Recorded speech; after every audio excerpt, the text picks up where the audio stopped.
Welcome to the April 28th, 2021 Planning and Zoning Commission for the City of Cedar Falls. We are joining, you can join by many sources tonight. We have in person, we don't have anyone here tonight yet, but we're also available by video, by phone, by computer, by channel 15, and we'll go through some of the requirements or opportunities to speak up as we move into the meeting. So with that, we'll call the meeting to order and roll call. Okay, good evening. Mr. Hartley? Here. Holst? Here. Larson? Here. Leeper? Here. Lynch? Here. Prideaux? Here. Saul? Here. Schrod? Here. And Sears. I don't see Abby online. No. Nonetheless, we have a quorum. All right, with that, we would entertain a motion to approve. We have a couple of sets of meeting minutes tonight, the April 14th regular meeting and the special meeting for March 17th. Motion to approve. Second. We have a motion to approve in a second. All those in favor? Aye? Aye. Opposed?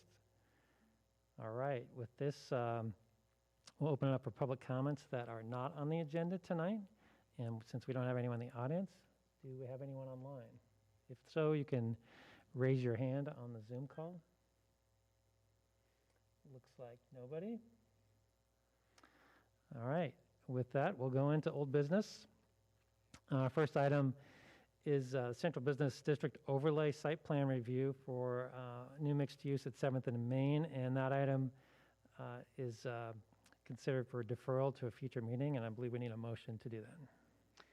Yes, please. And I just want to note that this item, I know it's been on the agenda for some time, and the applicant is still working to work out their parking issues. But I think what we'll do is, you know, if you want to defer it one more time, and then we'll, if they're not on the agenda next time, we'll have them, you know, reapply for a new application so that we can get it, you know, squared away. I make a motion to defer. Second. We have a motion and a second. All those in favor of deferring? Aye.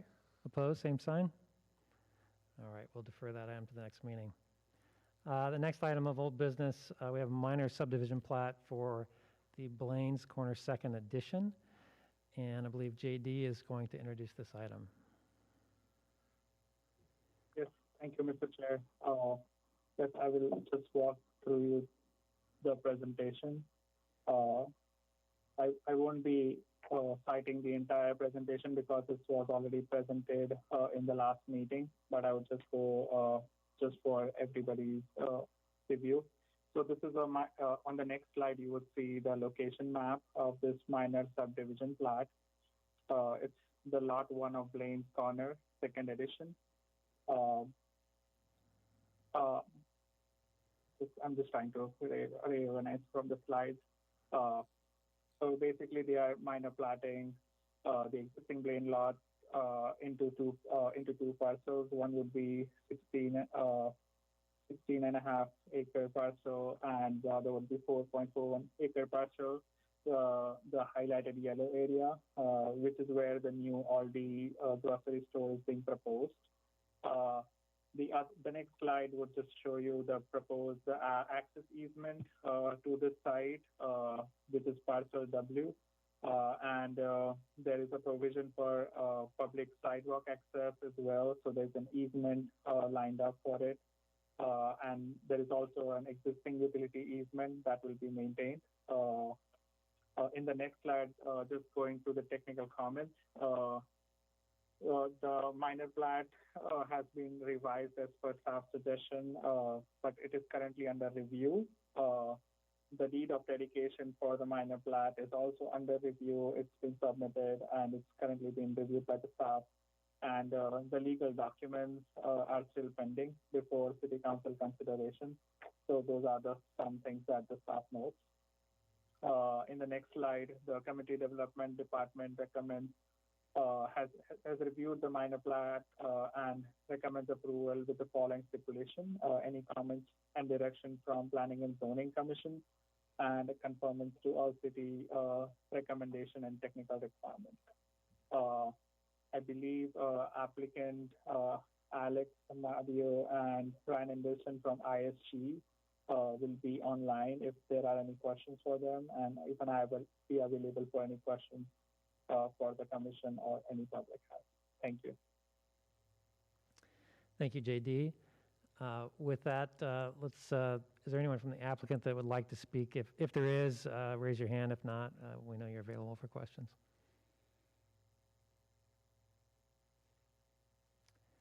Seeing none, is there anyone from the public that would like to speak to this item online?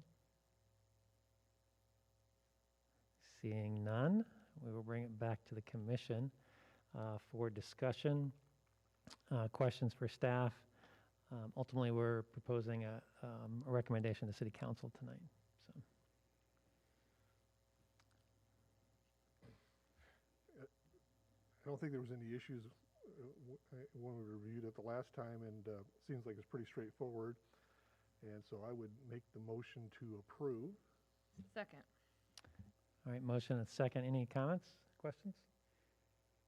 Okay, roll call vote. Hartley, Aye. Holst, Aye. Larson, Aye. Leeper, Aye. Lynch, Aye. Prideaux, Aye. Schrad, Yeah, aye. Saul, Aye. Abby's not here yet. All right, with that, the item will move on to council at the next council meeting, and that's subject to the changes that, clarifications that need to be made as the staff recommended. With that, we have the second item on the list is a subdivision plat for the same property. And JD, I think you're going to keep going. Yes, thank you, Mr. Chair. Yes, it's a Highway 1 site plan review for Blaine on the same property. As I mentioned, the applicant is doing the minor plat to accommodate 20,000 square feet of all the grocery store building on the parcel W. You may see that in the next slide. The image to the right is where the minor plat was proposed, and this is for the grocery store Aldi, which is about 20,000 square feet. In the next slide, just going through the very basic things because this was also presented last time. So this is a site plan where the building is located. I think it does follow all the setbacks. It has accurate access points. There are setbacks from the neighboring buildings as well. In the next slide, it talks about like the open space requirements and the parking requirements, which are all met. I think they exceed the parking requirements. In the next slide, I would run by the landscaping plan. I think there are several layers to the landscaping plan, and I think the applicant does meet the minimum required points and also meets the criteria for parking lot alteration with street trees proposed and end islands for the same area. So the landscaping looks good. The next slide would show the utility plan, basically highlighting the stormwater area on the north. As you can see, it's highlighted in blue color, and this will be collecting all the stormwater for this site particularly.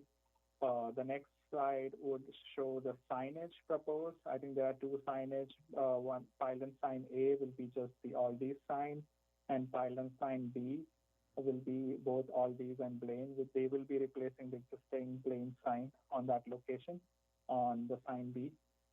The next slide shows the dumpster enclosure detail, which were missing last time. I think the dumpster has been enclosed from the surrounding properties. And the following slide shows the design review as the Highway 1 suggests.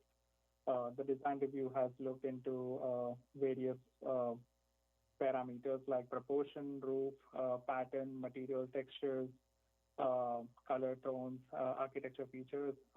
Overall, I would say this meets all the code requirements, and the detail has been attached to the staff report. In the next slide, all the major technical comments has been addressed for site plan. And just to note, the courtesy notice was out to surrounding property owners on April 7th for both the minor plat and the site plan case. In the next slide, the Committee and Development Department recommends approval of the proposed Aldi's grocery store site plan with the following conditions, with any comments and directions specified by Planning and Zoning Commission, and conformance with all the city staff recommendations and technical requirements. Just to note, both these cases will be going to City Council once the staff has finished reviewing all the legal paperwork, which are currently under review. So this will then go to City Council if it is approved tonight. I will be available for questions, and so is the applicant online. So thank you. Thank you, JD. Does anyone have questions on the commission for JD? Seeing none. Any questions or comments from the applicant? If so, raise your hand on the Zoom call. Seeing none. Any public comments? If so, raise your hand on the Zoom call. We have no one in the room tonight. Unless you have a question, Mr. Cyrus. All right. With that, I'll bring it back to the commission. Again, this item is pending a recommendation to City Council tonight, if we're comfortable with it. I would move to approve. Second. We have motion and a second. Any questions? I think it was all pretty well put together before, so I don't see that there's any problems. Yeah. All right, we're going to take a roll call vote. Hartley, Aye. Holst, Aye. Larson, Aye.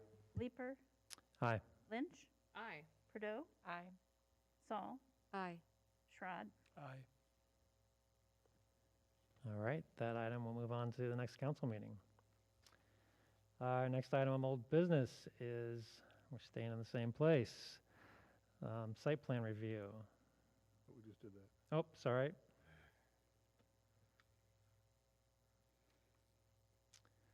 Sorry about that. We're going to move on to zoning code text amendments. And Karen, I think you're going to introduce this item? Right. Yes. So tonight, we don't have any additional amendments to the draft, unless the commission has additional requests at this time. Last time we went through that decision matrix and made decisions about some minor amendments to the draft.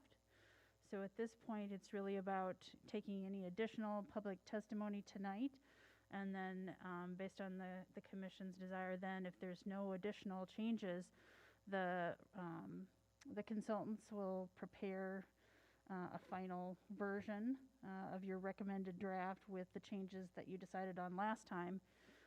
And then we would anticipate then closing the public hearing tonight and then making a recommendation at your next meeting on May 12th. But that would be how we would proceed with this particular item. All right, any other discussion on this item? I guess first, do we open it to the public on this one, Karen? Right, the hearing is still open. Okay. All right, does anyone from the public like to speak to this item? So raise your hand. Do we have anyone from the public tonight? Nope. Okay. So no, with that, I'll bring it back to commission. I wanted to bring up parking. I think we had a pretty good consensus within the commission that we like the minimum parking requirements required for the, downtown. But, in the 5 years I've spent on the commission, it seems to be a recurring theme that we're always talking about minimum or maximum or minimum parking requirement for a mixed-use building. And I just wanted to, being a good steward of the commission, that we should at least bring it up and make sure we're all confident at the minimum requirement that is going to be passed forward. I know the consensus was it's better to underpark than overpark, but I just want to make sure we're setting the right precedent moving forward. Anyone's thoughts? Do you want to just go through what that what that parking requirement is specifically? Yeah, I don't have that in front of me right now, Okay. but I know it got down to a half a parking space requirement. So the parking requirements in the downtown area are different depending on whether you're in the urban general area or if you're out in the neighborhoods. There's two different sets of requirements for those. So there's a reserved, if you recall our discussion, there's a reserved parking requirement in the downtown area for residential. And that's 0.5 spaces per bedroom. Plus, there is a 0.25 spaces per bedroom shared parking requirement. So it ends up to be about 0.75 spaces per bedroom downtown. And in addition to that, there is a new shared parking requirement for upper floor commercial uses, such as office uses. Now that is something that we don't have currently in the downtown area right now. Right now, any commercial uses do not require any parking. So the idea about the shared parking is that the shared parking has to be available, it has to be designed within the project to be available then to the public or to anybody that wants to use that parking. It can be shared amongst users of the building. They have to have a parking plan when they submit their application for when those spaces would be available then to the public and how they would be available. So that's generally how it works in the urban general and the immediately downtown area. Out in the neighborhoods, it's a little higher parking requirement, kind of in keeping with the idea that we want to keep those neighborhoods stable, but allow some redevelopment to occur, particularly in that neighborhood medium area where we wanted to talk about some missing middle housing types, provide some new opportunities for those in that particular area. So that's, the requirements are set a little bit higher. So it's at 0.75 spaces per bedroom for those. And then there's no opportunity really for them to gain any credit for any kind of sharing off-site in the neighborhood areas. So does that? So kind of as I see it, it's like the basic parking requirement in terms of sheer numbers probably stays relatively similar to what we have now.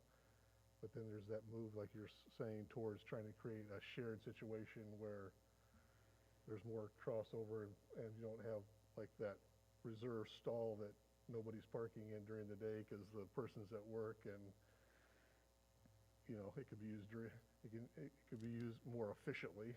Right. That kind of crossover. I think that's what I've understood we're trying to get.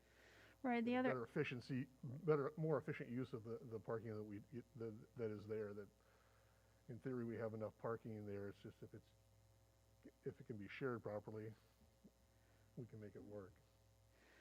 And I think the other thing that was talked about when we did the parking study, and one of the things the parking consultant said is you've got an awful lot of parking that's locked up in private parking lots that nobody can use during the peak times when everybody needs to park downtown, like in the evenings for restaurants and that sort of thing. So what we want to do is change the zoning requirements so that we don't have everybody having to park everything on their own particular site and then having this underutilized sites in the downtown area. The idea to go not only toward the public parking that's shared and making sure that that's working correctly, but also from the private side, the zoning requirements working to allow some sharing of parking that's created.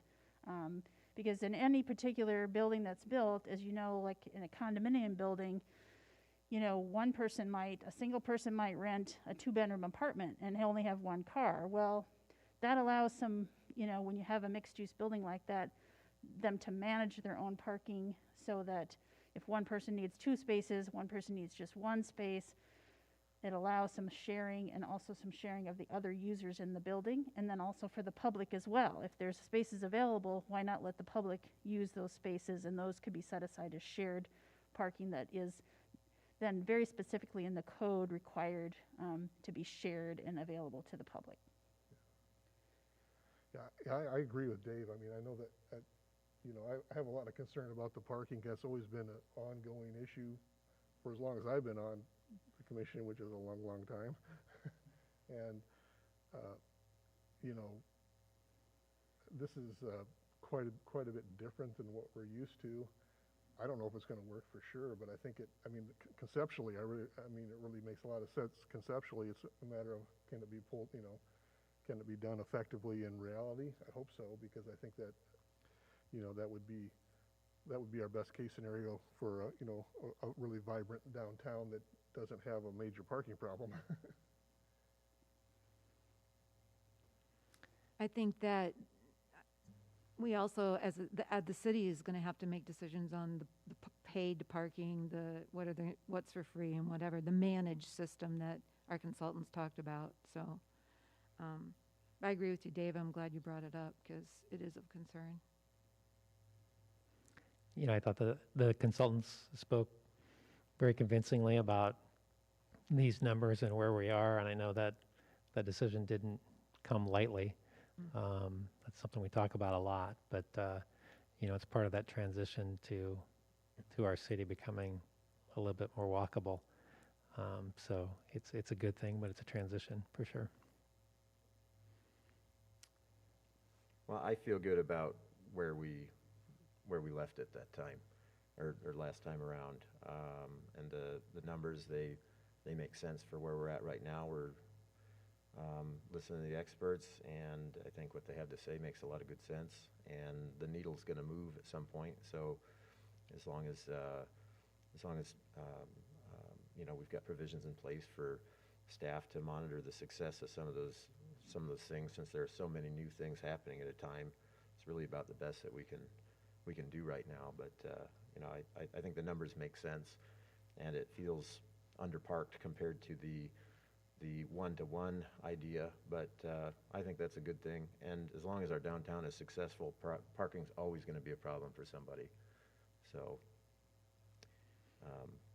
so yeah, I think it's good. I would agree with Kyle as well, because it's well researched.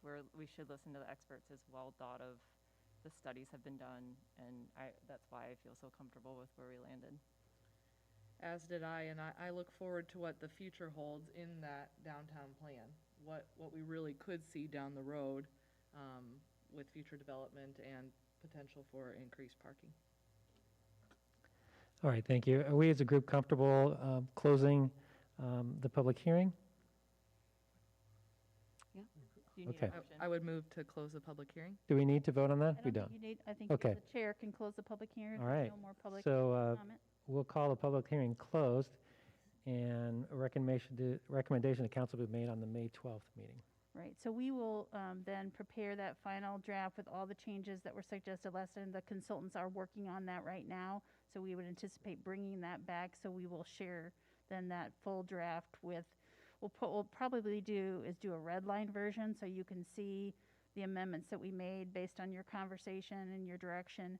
And then we'll give you also a clean version that's the final version, so that and we'll post both of those on the webpage so everybody has a chance to, in the public, to see what was done at the commission, because you've done a lot of hard work here by reviewing all of these sections carefully and through your work sessions. So I think that's good work to show the community that this was carefully considered. So that would be our plan then for the next meeting. All right, thank you, Karen. With that, the next item of old business is rezoning a property in the proposed downtown character district.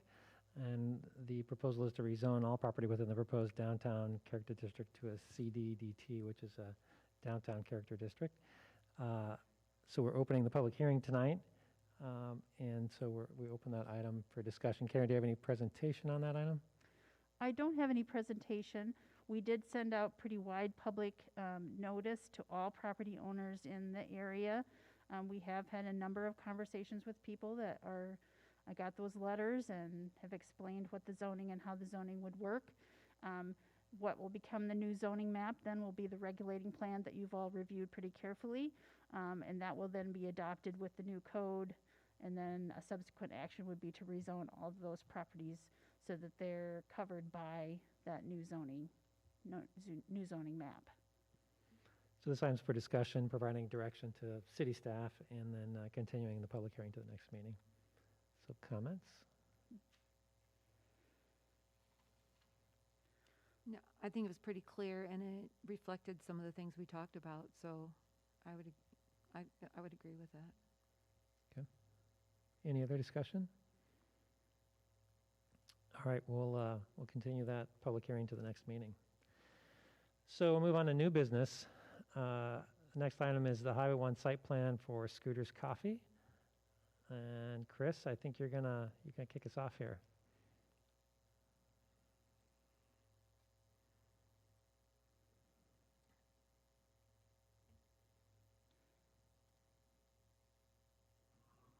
Okay. Good evening, Commissioners. Thank you, Chair Leaper. I'm going to share my screen. Okay. Got that. Okay. So the applicant is proposing a Scooter's Coffee Shop in the Highway 1 zone.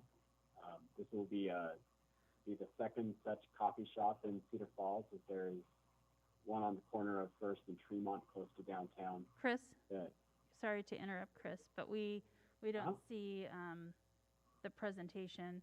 Could you stop sharing for just a moment? Yeah. Yep. Should I try that again? How's that? There we go. That's good. Okay, perfect. Okay, cool. So yeah, there is a Scooter's Coffee that recently went in close to downtown in the corner of First and Tremont. This particular location is at the corner of Andrea Drive on the south side of Viking Road. The Highway 1 district is intended to promote general service commercial uses that serve a broader market area. This falls into that category as a restaurant is listed under the Highway 1 in those categories. All proposed site plans in the Highway 1 district require review by this body and approval by council. The Highway 1 district requires a 20-foot building setback and landscape setback, meaning the only paving on that setback should be the driveway that crosses it. As you can see, the proposal complies with the setback requirements for both building and landscaping. It also complies with all parking requirements. You can see some other features here in this as well. As far as landscaping, the applicant is required to have 10% green space exclusive of that 20-foot landscape setback. They are proposing just over 22% green space. The proposal meets all requirements for green space, plantings, screening, street trees, and interior landscaping. They are using a variety of species of trees and many species of other plants, which has been impressive.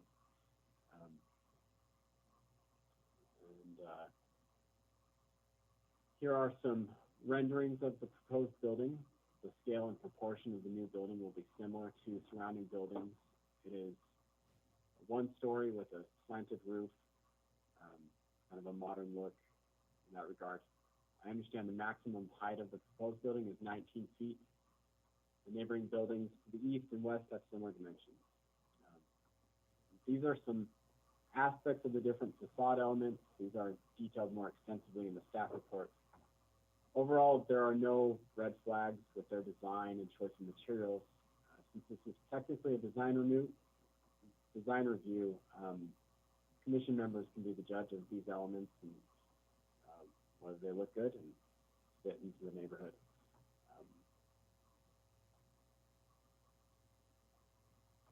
This is the signage proposed on the site. There's a limit of 2 wall signs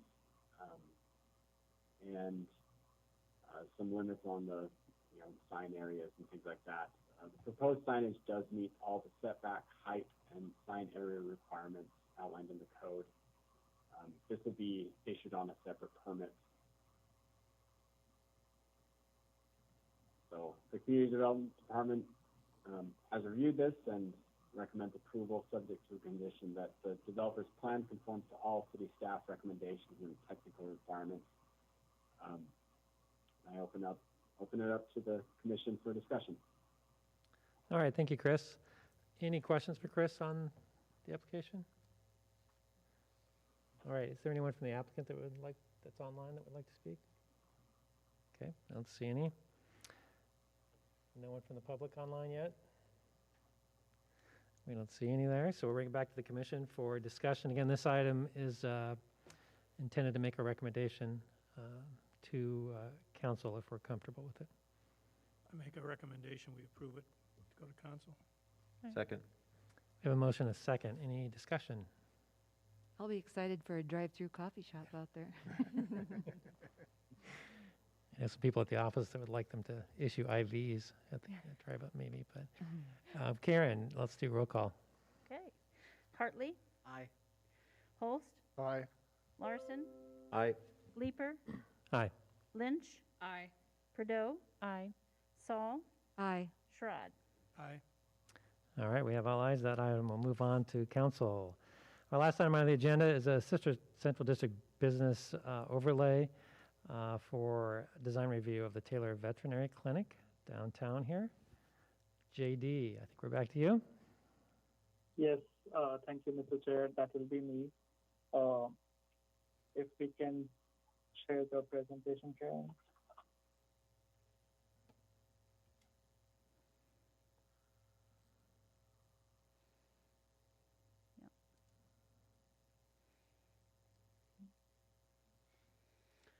Chris, why don't you bring yours up again? You can share it. Wait 1 minute.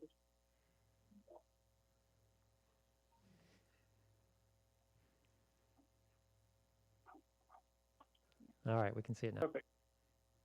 Yep, thank you. So yeah, I think this is a Central Business District design review for Taylor Vet Clinic at 315 State Street. As you can see, this is a well-known place for veterinary clinic since long in Cedar Falls. In the next slide, these are the proposal items that the applicant is requesting. The first one would be they're trying to update their existing facade. That is the main purpose. Slightly altering the roof line of the existing building, updating signage, and applicant plans to continue operating as Taylor Vet Clinic without any change of use, as it has been going since 1930. And the idea is to change the look from home office to more modern and commercial. So that is the intent. On the left side, you would see the existing image from the street, and the same, the below one is the proposed. So you would see the difference in here. In the next slide, I would run by you all the design review elements, the proportion,